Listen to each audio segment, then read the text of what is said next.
सोचिए, अगर इसी पल जमीन आपके पैरों के नीचे से हिलने लगे, अगर वो जमीन जिस पर आप अकड़ कर चलते हैं अचानक कांपने लगे, तो सबसे पहले क्या टूटेगा?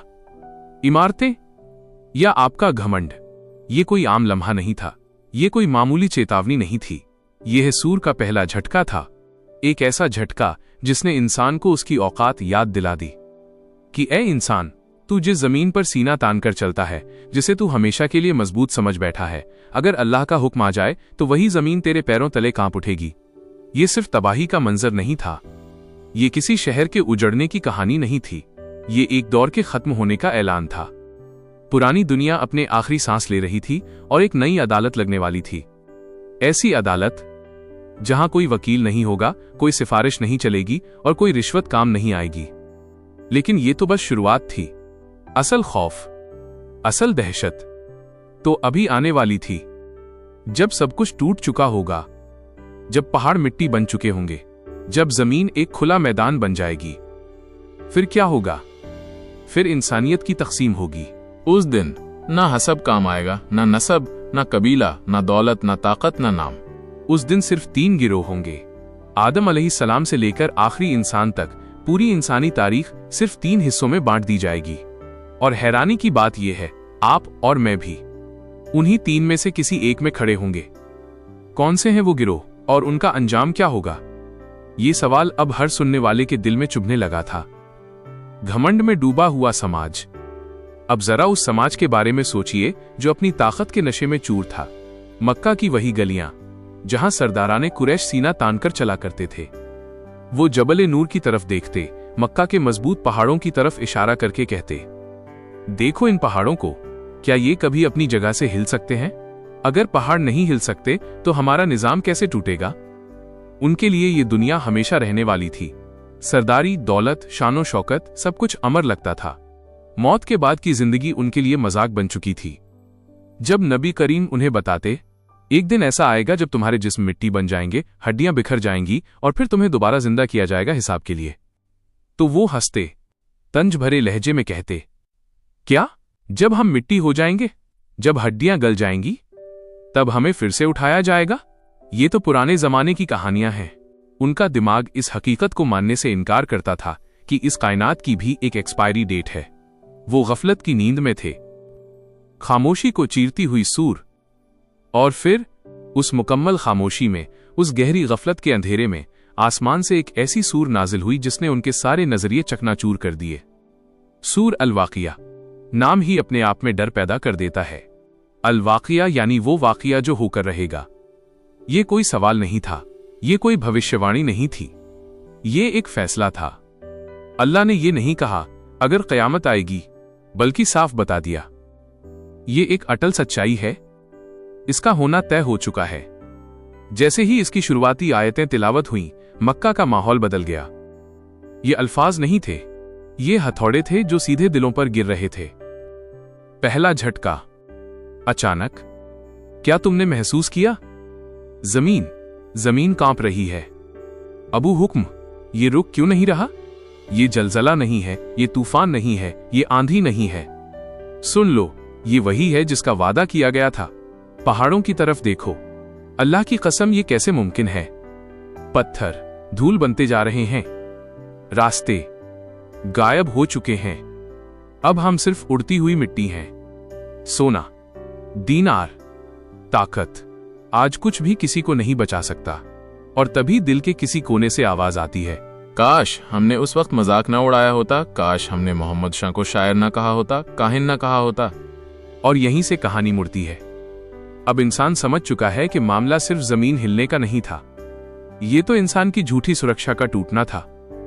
और आगे अभी 3 गिरोहों की कहानी बाकी है, असहाब ए शिमाल, असहाब ए यमीन और अस-साबिकून। मंजर पूरी तरह बदल चुका है। जमीन अब जमीन नहीं रही।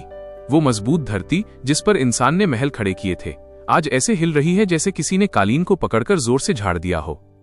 पहाड़ जिन पर कुरैश को नाज था, जिन्हें वो अपनी ताकत की निशानी समझते थे, अब पहाड़ नहीं रहे।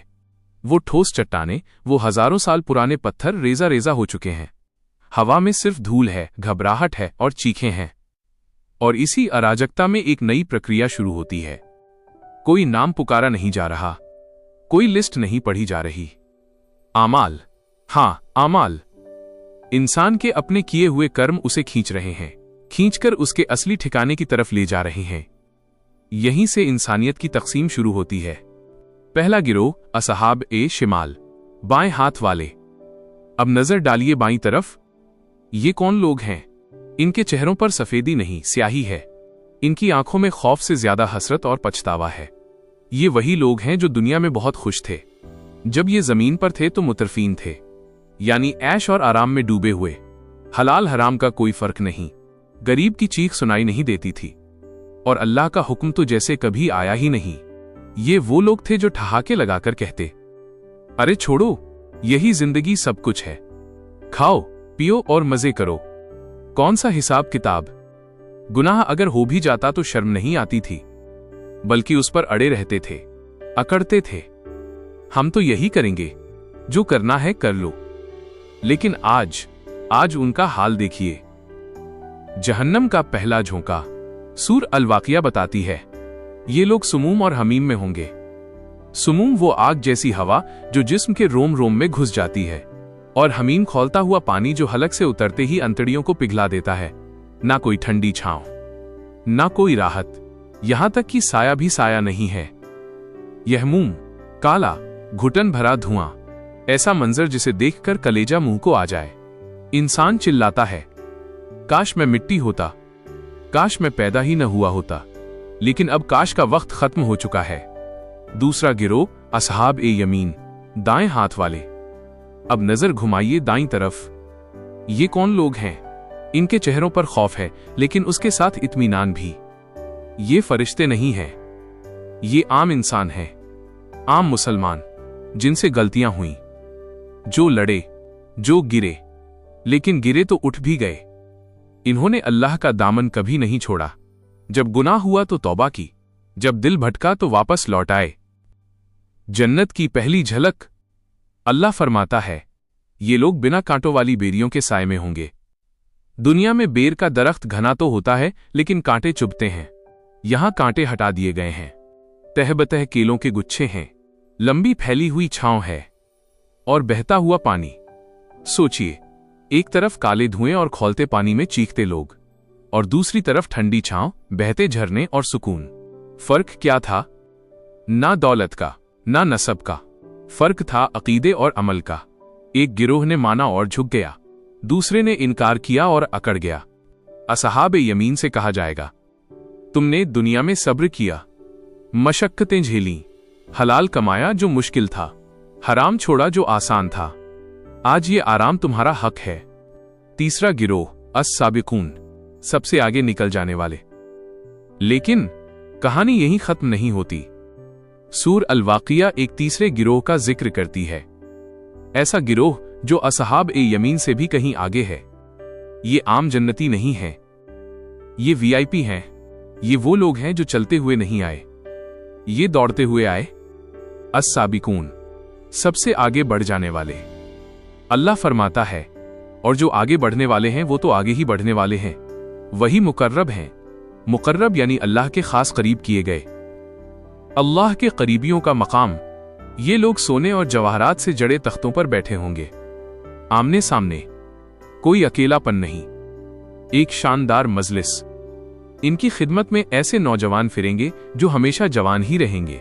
प्याले पेश किए जाएंगे, लेकिन ऐसी शराब जिससे न सर में दर्द न अक्ल में फितूर। ये लोग होश में रहकर लुत्फ उठाएंगे। फल जो ये चाहें, परिंदों का गोश्त जो ये पसंद करें।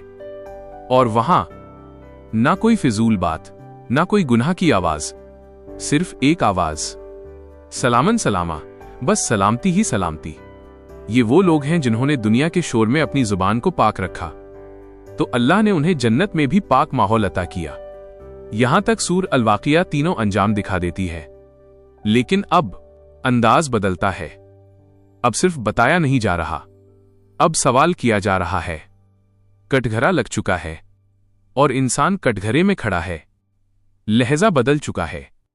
अब ये सिर्फ कहानी नहीं रही, अब ये सिर्फ मंजरकशी नहीं रही, अब सवाल हो रहा है, और सवाल भी ऐसे जिनसे बचने का कोई रास्ता नहीं। अल्लाह अब फरमाता है, अगर तुम क़यामत का इनकार करते हो तो जरा अपने आप को तो देखो। पहला सवाल, तुम्हारी पैदाइश। अल्लाह इंसान की तरफ उंगली उठाता है। बताओ, वो कतरा जो तुम टपकाते हो, क्या उससे इंसान तुम पैदा करते हो या पैदा करने वाले हम हैं? सोचिए, इंसान कितना मगरूर है।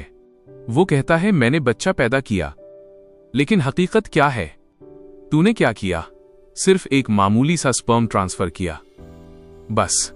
अब मुझे बताओ, मां के पेट के अंधेरों में उस हकीर से कतरे को हड्डी किसने बनाई? गोश्त किसने चढ़ाया? खून किसने दौड़ाया? दिमाग किसने दिया? दिल किसने धड़काया? और सबसे बड़ी बात, एक मुकम्मल इंसान किसने तैयार किया? क्या तेरे पास कोई कंट्रोल था कि बेटा होगा या बेटी? आंखें नीली होंगी या काली? दिल नरम होगा या सख्त? नहीं, तू बेबस था। तू सिर्फ ख्वाहिश कर सकता था। तख्लीक का निजाम तेरे हाथ में था ही नहीं। दूसरा वार, मौत। अल्लाह फरमाता है, हमने तुम्हारे दरमियान मौत को मुकर्रर किया है। कितनी साफ बात है। कोई इंसान ऐसा नहीं जो मौत को टाल सके। कोई डॉक्टर, कोई साइंटिस्ट, कोई बादशाह। अगर अल्लाह चाहे तो हम तुम्हारी शक्लें बदल दें, तुम्हें ऐसी चीज बना दें इसे तुम जानते भी नहीं, और तुम कुछ भी नहीं कर पाओगे। यहीं पर इंसान का घमंड चरमरा कर टूटता है।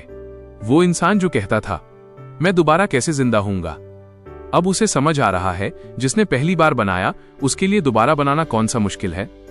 तीसरा सवाल, तुम्हारा खाना। अब अल्लाह इंसान की रोजी पर वार करता है।